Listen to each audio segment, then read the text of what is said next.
What's up, everybody? Welcome to the Pick Six Podcast, CBS Sports Daily NFL Podcast. I'm Will Brinson. I'm your host. It is Wednesday, April 14th. If you're listening to this, and we have another quarterback profile to hit. We're going to talk about Justin Fields with our good friend Tom Fornelli in the feed. Make sure to check out a profile for Trevor Lawrence and Zach Wilson coming up. We have Trey Lance, a profile of Trey Lance with Emory Hunt. And then, of course, we'll talk Mac Jones with Ryan Wilson. Who else will we talk Mac Jones with? Mac Jones' agent. Yeah, that's right. Or, yeah, it's like the only guy who likes Mac Jones more than Ryan Wilson is Mac Jones. By the way, the Champions League, speaking of Tom Fornelli, if you want, make sure and check out the Early Edge podcast with Jonathan Coachman. Tom gets on there and talks about Champions League, which is down to 8 teams. And after this week, that number will be cut in half following the second leg of the quarterfinal stage. If you haven't already, make the Que Golazo podcast your audio outlet for complete UCL coverage before and after the biggest matches, including PSG versus Bayern and Liverpool versus Real Madrid. Follow Que Golazo for premier picks and immediate recaps of all the action. Download anywhere you find this podcast. Tom, my good friend, from how long have we known each other? 20 years? Oh, God, it's been at least 15. Right? Yeah. I mean, it's been 15 years. AK and I, when we've been married for 10 years in June, and when we were dating, not engaged, just dating, we came to Chicago and got wasted in some downstairs bar with the Billy Goat Tavern. The Billy Goat Tavern, that's right. The premier bar in Chicago for tourists. What's going on, buddy? How you doing? I'm good. Been busy with the NFL draft stuff coming up, Champions League going on, typical college football spring practice stuff. Just, never a day off. You know what's nice is that the world is evolving, and the way that things are emerging, it's really playing up to us degenerates. It's working out quite nicely. But we're going to talk about some NFL draft stuff today. Again, make sure and check out Tom's work on the Early Edge podcast and his Kick Picks. Is it Kick Picks? Is that the name of the column? Corner Picks. Sorry. For the Champions League. You've been doing really well with those, and of course read him on all things football. I was on, I think it was Raleigh Radio with Adam Gold, and we were talking about Justin Fields, and I made the point that a lot of times I think it's easy in draft season to lose sight of real. I was like, Chip Patterson and Tom Fornelli do a really good job of not losing sight of a good college player just because measurable season starts to pop up. And I think Justin Fields is probably this year's guy for that, right? Yeah, I feel like Justin Fields has been really heavily scrutinized. And I was talking with Debo about this before the show. We'll get into this obviously, but the way I have my rankings, or the prospect rankings for the quarterbacks in this class, I have Justin Fields closer to Trevor Lawrence than I have any other QB in this class to Justin Fields. And it's been really interesting for me just to watch the typical cycle of how all this stuff works, where some certain guys get picked apart, certain guys get pumped up as the next great thing. And I'm just sitting there like, all right, if you want to take Zach Wilson or Mac Jones before Justin Fields, you go right ahead. I'll gladly take Justin Fields. Yeah. So the prospect, we like to break him down. He's 6'3", he's 227. He's built quite well. He ran a 4.44 40-yard dash at the Ohio State Pro Day. He has 9.125-inch hands. Was a 5-star recruit coming into college, a 2-time Big Ten Offensive Player of the Year, a 2019 second team All-American, and a 2019 Heisman finalist in 2020. In 8 games, obviously a shortened season, which he banged the table to play in the Big Ten. He completed 70% of his passes for 2,100 yards, 22 touchdowns, 6 picks, and had 383 rushing yards and 5 scores. Completed over 68% of his passes for his career, 5,700 passing yards, 67 touchdowns to 9 interceptions. Not bad. 1,100 rushing yards and 19 rushing touchdowns. It's quite the resume, and it's kind of, I know he doesn't have a full 4-year career to look back on, but I was sort of down on Justin Fields in terms of, I thought he struggled against the blitz a little bit, and I wondered how he would do again. I didn't think he would do that well against a Brent Venables coach defense, and Ryan Day and Justin Fields ate Venables lunch in the playoffs, and Fields was so impressive in that game. He showed his ceiling. He did it with broken or some sort of internal bodily injuries. I thought a kidney might fall out at some point. Yeah. When you look at Fields, what do you think his biggest strengths are? What I love about Fields is like you mentioned, that Clemson in the semifinal taking that hit, and it was a big hit. He had to have broken a rib, maybe damaged a spleen, whatever. I mean, Skolsky got tossed, it was a big hit. He got speared in the kidney, pretty much. And we ended up arguing about that hit, actually, and you're right. It was anyway. We don't need to relitigate that. Keep going. Sorry. It was a dirty hit. But anyway, so Fields, he stays in the game and he plays well. So there's obviously like the toughness of him, which you have to have in a quarterback. And I think it's something that's often overlooked because you're going to be playing in pain because you're getting hit all the time as a quarterback, no matter where you play. So I think that's a big thing. But for me, what I love about Justin Fields is not just his size and his speed, it's the accuracy on his deep balls. When I look at the other quarterbacks in this class, that is the one thing to me that truly stands out, that separates him from the rest of the crowd, because he's able to not just hit his receiver down the field. He's able to put the ball in a right place where even when his receiver is covered, he knows where to put the ball so that only his receiver can get it. And granted, having a guy like Garrett Wilson, who's 6'3" and can, leap out of the stadium, doesn't hurt when it comes to that kind of thing. It's just he's got terrific ball placement to beat the defense down the field. I love that. I think that's obviously a huge thing that would help him going forward in the NFL. I think that if there's any knocks on him, it is at times that you mentioned the taking the blitz. I do think at times he holds onto the ball too long because he trusts his arm. And I think that gets him in trouble under a blitz where he's thinking, okay, I could still get this out. If I just wait another second for this guy to come open, I can get it there.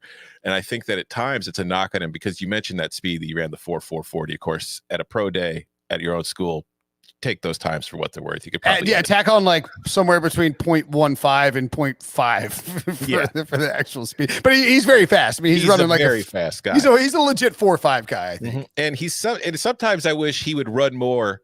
Like, I wish he would take advantage of it more. Like, you see a lot of guys get labeled as dual threats, and the concern with most of them is they run too soon. Sometimes I don't think Justin Fields runs soon enough, and I think that's gotten him in trouble at times. So I think that is something, particularly in the NFL, will have to be ironed out. Like, he's going to have to use his legs. It in that way kind of reminds me a little bit of Russell Wilson, where I could run and maybe I can get a first down, but I could also just kind of scramble around and wait for somebody to break open down the field and make a big play. So that's not necessarily a bad thing. It's just sometimes it will get him in trouble.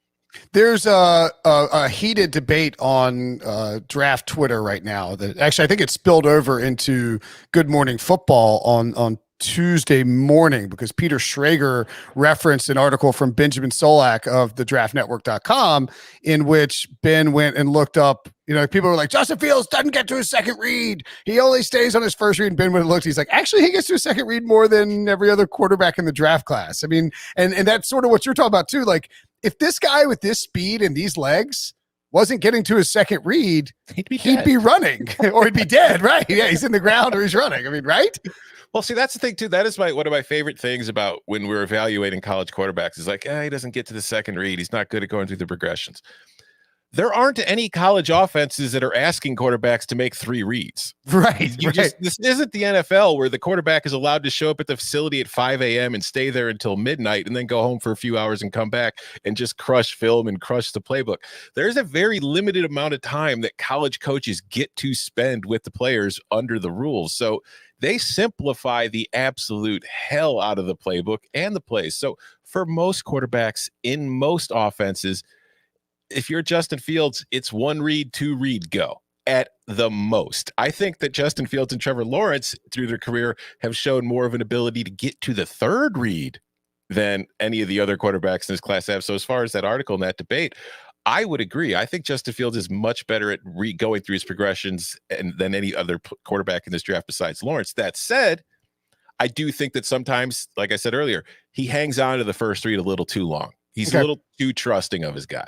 Maybe that's a better way to phrase it then. Instead of like he doesn't get to the second read, I think the argument too is like, look, when you're playing at Ohio State or Clemson, your first read it's usually open.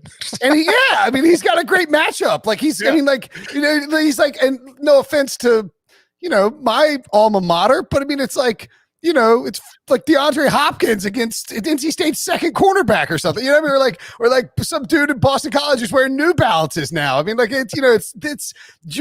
these guys are getting open. So I think that's an interesting way to phrase it, Tom, is that it's not that he doesn't get to the second read. It's that he is expecting the first read to be open 75% of the time. And when it's not, he's going to wait and see if he can and then try to squeeze in a tighter window maybe. Yeah, and it's kind of works against him because if you look at the players that they play with, Ohio State, you could make the argument that aside from Alabama, had the best receiving core in the country. Sure. Clemson, they had a lot of talented guys at the receiver position, but they didn't.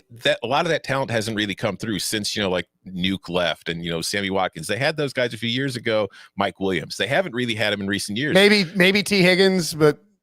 So in a way, Trevor Lawrence has been forced to go through reads more because his first read has tended to be covered more often than in Justin Fields' first read, whether it's Chris Olave or Garrett Wilson or somebody of that nature, because that guy's usually open right away and he's just making the throw.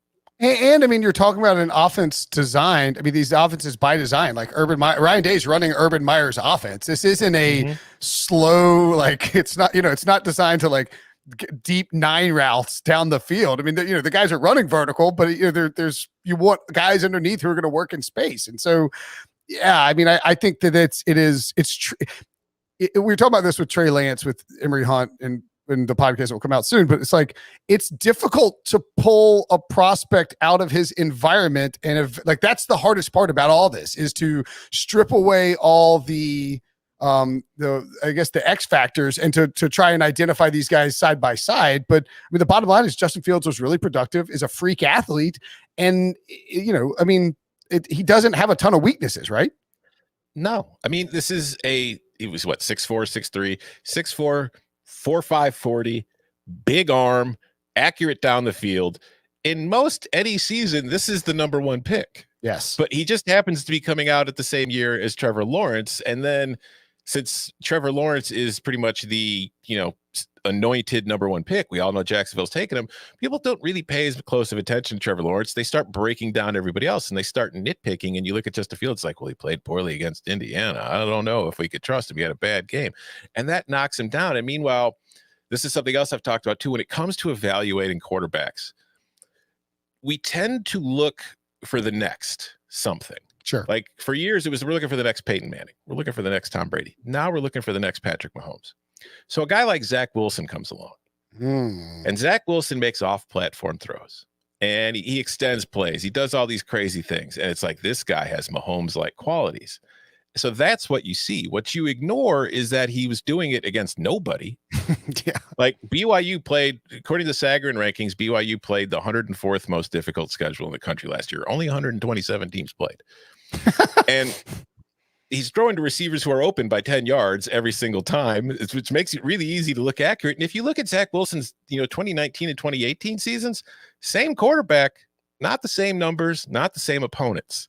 So I feel like I feel like people think I hate Zach Wilson. I don't. It's just I don't understand the hype around him, because I think people are just looking at the results against really inferior competition, and then they're taking Justin Fields, who he's better than Zach Wilson from a physical standpoint, and from, you break him down as a prospect, just arm strength, all that stuff. He's better than Zach Wilson and all that, but because he played poorly in a couple games against much better teams than anybody Zach Wilson faced, people knock him for it and they start dragging him down. It's just, it's a wild thing to watch.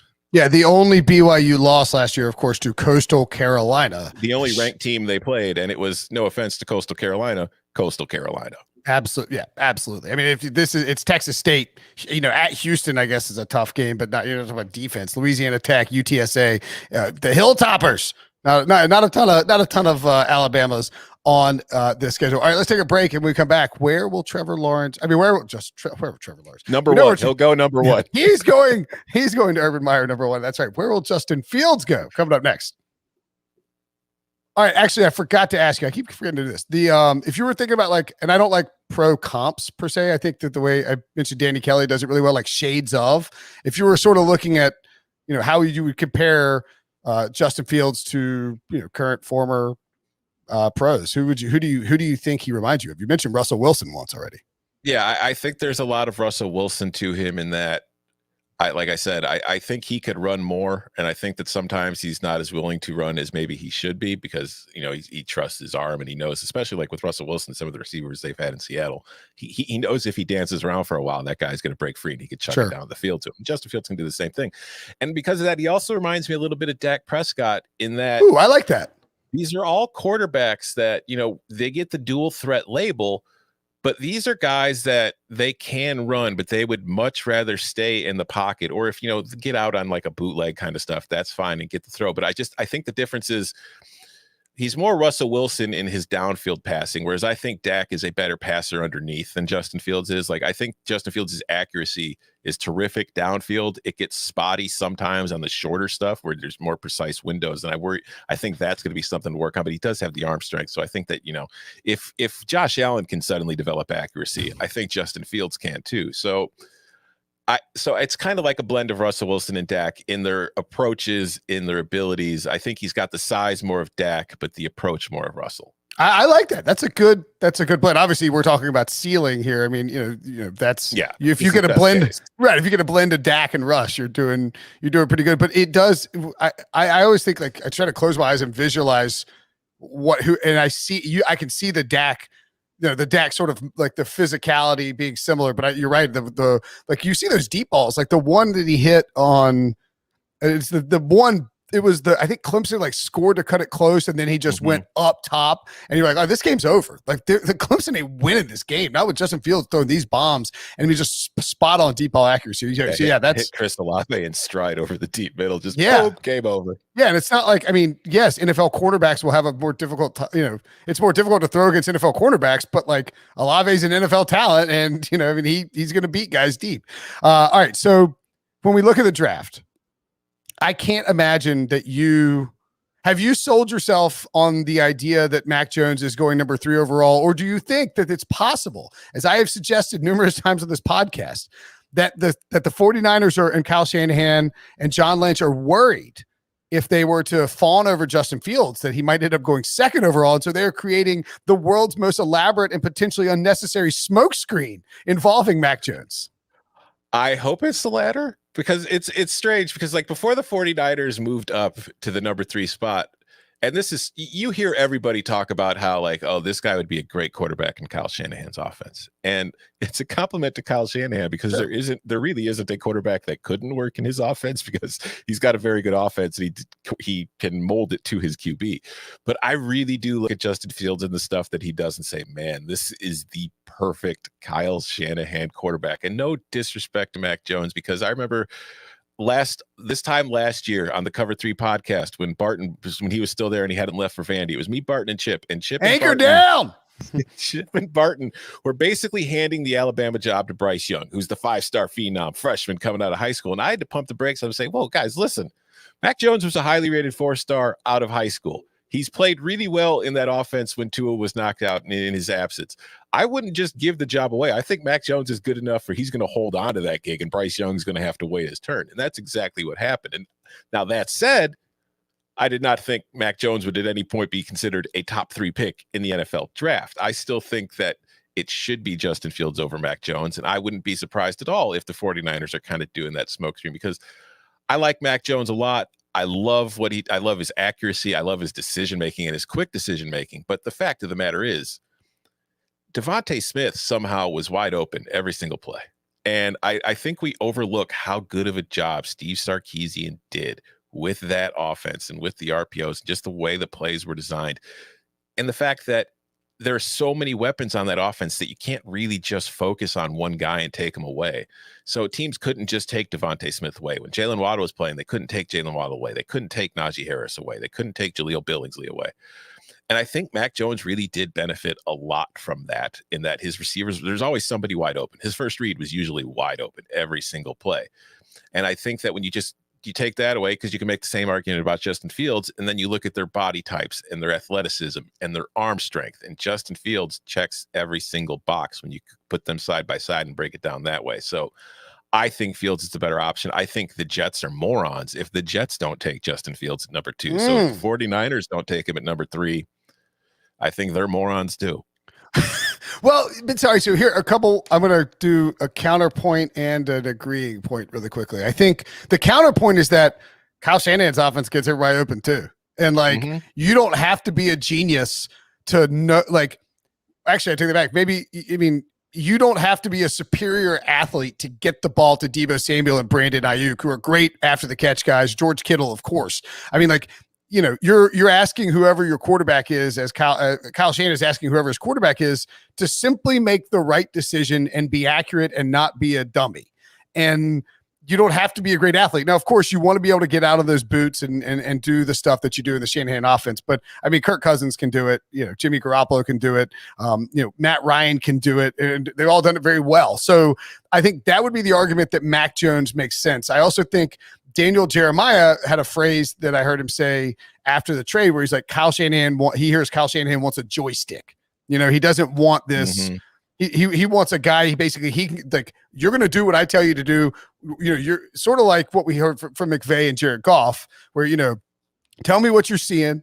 I'm going to tell you what's going to work. And then, you know, we're going to run the play. This could be like Madden. The counterpoint and that the whole idea with that smoke screen thing, the counterpointing myself, I guess, is that, like, as you point out, and I agreed with you. I mean, I agreed with you the whole time. Like, Justin Fields was always the number 2 guy. It was not until after the season that Zach Wilson and Mac Jones leapfrogged Justin Fields. And Kyle Shanahan, by virtue of who is working in New York now with Robert Saleh and Mike LaFleur, he has intel in New York about who they're going to take. And so it wasn't until they decided, based on what we know and what you hear around the league, until they decided to move up and take Zach Wilson, or until they decided to go with Zach Wilson and trade Sam Darnold, that's when San Francisco went to 3. And that's what I think is kind of interesting, because I wonder if they would have made the trade if Justin Fields was going second overall.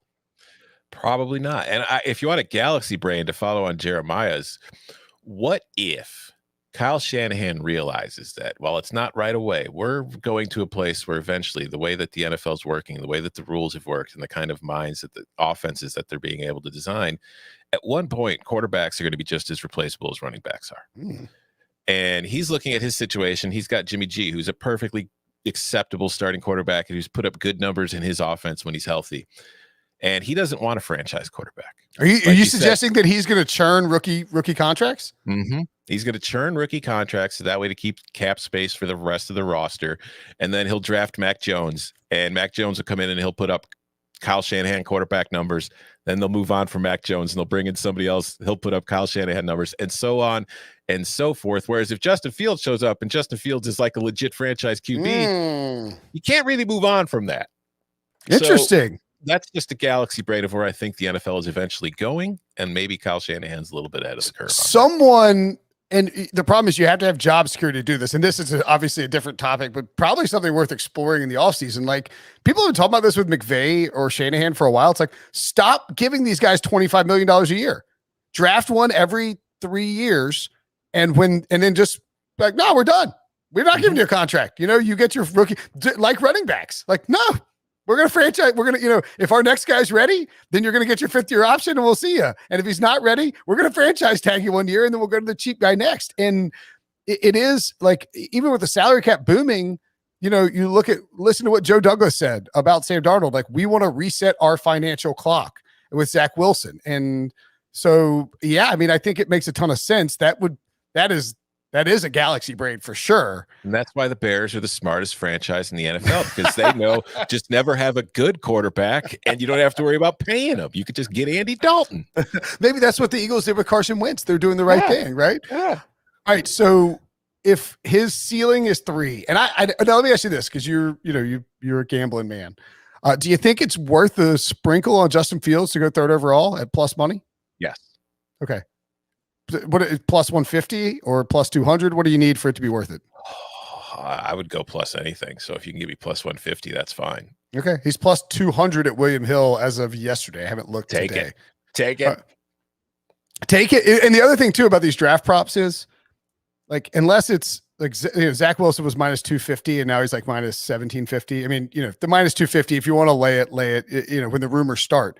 But like, if this is going to be one of those situations where the rumors flip everything in the next 2 weeks, You get Justin Fields plus 200 now, and you might get Mac Jones plus 200 the day of the draft if you wanted to hedge out, or if everything slides wildly. All right. So if the 49ers are a ceiling in terms of the draft, what do you think is Justin Fields' floor in the draft?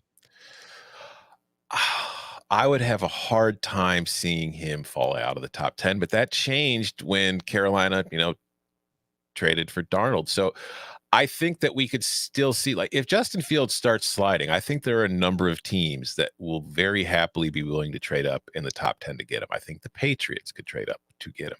I think, although they might just rather have Jimmy G at that point for like a third rounder, you could probably get him for at that point, or whatever they gave up for him to begin with. The second rounder, right, just give me that second rounder back. They send the third rounder back and they say, we won the trade. But I think, any team I think the Bears, it's funny because like the Bears have been very vocal about how Andy Dalton's their number one QB since the signing, but the Bears were saying the same things about Mike Glennon. And then they traded up and they drafted Mitch Trubisky. So very disrespectful to draft a UNC guy after signing an NC State guy. It is. It's very true. It's like an extra slap in the face. And remember, Glennon was at the team's they draft sent Mike to the draft party. What an a-hole Ryan Pace is. I know.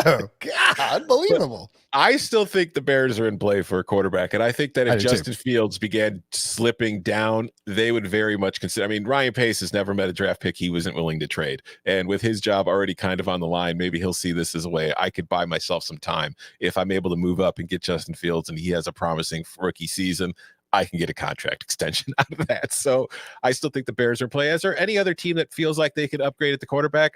I think that if Justin Fields isn't one of the top 3 picks, he's likely to still go in the top 10 by somebody trading up there to get him. Or maybe the Broncos. I agree with that. See, I think what's interesting is that if he does, he could easily go 4. Like the Falcons could take him. The Falcons could be under the impression that Kyle Shanahan is going to take him 3. And, it all depends, obviously depends on what the 49ers do. But if they take Mac Jones, as is the odds on favorite in Vegas and as the rumor around the league, states, let's say they go Mac Jones at 3, the Falcons will have a tough choice, whether they go, Justin Fields or in a different direction. I know some people haven't taken Trey Lance to sit behind Matt Ryan for 2 years. I don't think the Bengals are going to trade out of 5. And I don't think the Dolphins will trade out of 6. Now, if somebody blows them away, it's a different story.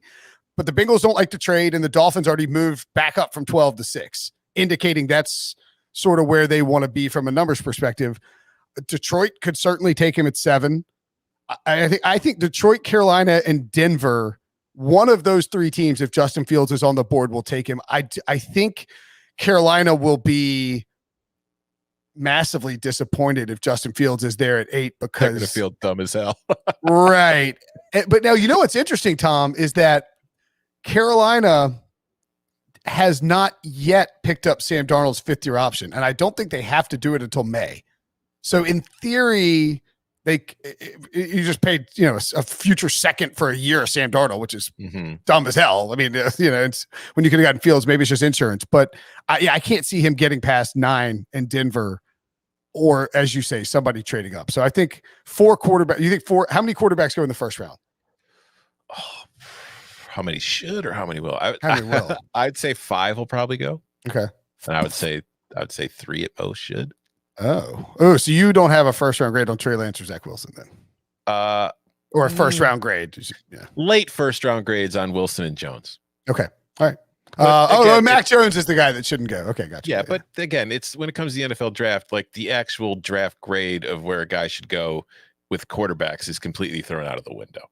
Indeed it is. All right. Yeah, Fields. Okay, Fields and Trey Lance are going to be I'm kind of getting excited about the draft now. I haven't been excited really this offseason for this draft, except for the 49ers trade. But Fields and Lance, talking about them kind of had me sort of juiced up to see what happens when the draft unfolds. Make sure to listen to the Cover 3 podcast, listen to the Early Edge podcast, read Tom's many great gambling articles about all sports on CBSSports.com. Check out his mock drafts, and go Cubs. Just kidding. Go White Sox. Thanks, buddy. Always good to talk to you. Thank you. Good to talk to you.